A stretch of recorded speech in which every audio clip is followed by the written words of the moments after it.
Yes မင်္ဂလာပါဒီနေ့ကကျွန်တော်ကျွန်တော်ရဲ့ TikTok မှာပေါ့နော် Color Management အကြောင်းကျွန်တော်ပြောမှာဖြစ်ပါတယ်။ တပန်ကြီးမှာ Color Management ကအရင်ရေးကြီးပါတယ်။ Color Management မှားတာနဲ့ကျွန်တော်တို့export ထုတ်ရင် Color တလွဲထွက်လာမှာဖြစ်ပါတယ်။ဖွဲ့တာတော့ဖြစ်အရင်လင်းဝန်းတာဖြစ်တတ်ပါတယ်။ဒီဟာလေးကအရင်ရေးကြည့်ပါတယ်။ဒီဟာ Color grading လုပ်ရင်ကျွန်တော်ရဲ့ဒီဗီဒီယိုကအရင်ကြည့်ပြီးမှဒါ color grading လုပ်ဖို့ကျွန်တော်ကြံပြုချင်ပါတယ်ဒီ color grading အသေးစိတ်သိချင်ရင်ကျွန်တော် YouTube channel မှာကျွန်တော်တင်ထားတာရှိပါတယ်ဒါလေးကကျွန်တော်အမြန်ပြောမှဖြစ်ပါတယ်တစ်စိတ်ပိုင်းနံပါတ်1ချက်နံပါတ်1မှာကျွန်တော်တို့ဘာလောက်ရမယ်ဆိုတော့နံပါတ်1ကျွန်တော်ဒီဘယ်လိုဆိုတော့ဒီ MacBook ဖြစ်ဒီကျွန်တော်တို့ဒီ MacBook ဖြစ်ဒီ Windows ဖြစ်ပေါ့နော်ကျွန်တော်ကဒီအခုကျွန်တော်တောင်းနေတာ Mac Studio တောင်းတဲ့အခြား monitor နဲ့ပေါ့နော် MacBook တောင်းတမဆိုရင်ကျွန်တော်ဒီ display profile နဲ့မှာဝင်ပါ display profile နဲ့မှာဆိုရင်ဒီမှာ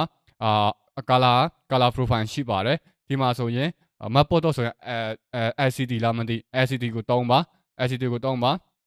ကျွန်တော်မေ့သွားတယ်ကျွန်တော်ပြန်ကြည့်ပါမယ်LCD ကိုတောင်းပါခြား monitor နဲ့တောင်းဆိုရင်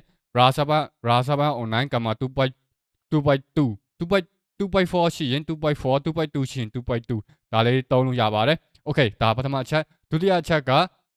ဒီတပန်ကြီးရဲ့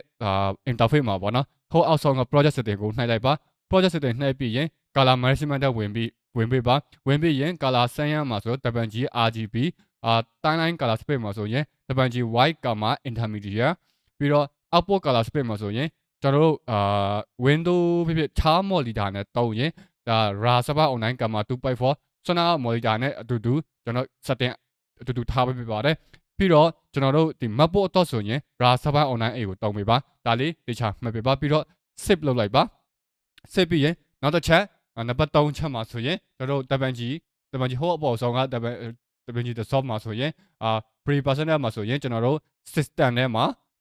general ကိုဝင် system ထဲမှာကျွန်တော်တို့ use time base အဲ့ဒါကိုအမှန်ချစ်ပေးပါပြီးတော့ use mask display color profile from view ဟာကိုအမှန်ချစ်ပေးပါဒီနှစ်ခုကိုအမှန်ချစ်ပေးပါအခြားဟာကို default အနေနဲ့ထားလို့ရပါတယ်ပြီးတော့နောက်တစ်ခုကျွန်တော်တို့သတိထားမှရမှာက automatically take wrap Raspberry Online same click at Raspberry Online A ကိုအမှန်ချစ်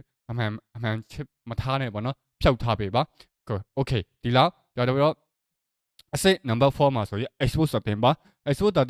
setting မှာဆိုရင်ပြန်มาလဲဆိုတော့ကျွန်တော်တို့ဒီ export setting မှာအပန်းမှာဆိုရင်ဒီအောက်ဆုံးမှာပေါ့နော်ဒီ color space တက်မှာဆိုရင် Raspberry Online ထုတ်ပေးပါပြီးတော့ camera တက်မှာဆိုရင်ကျွန်တော်တို့အခြား monitor နဲ့တောင်းရင် camera 2.4 နဲ့တောင်းပါ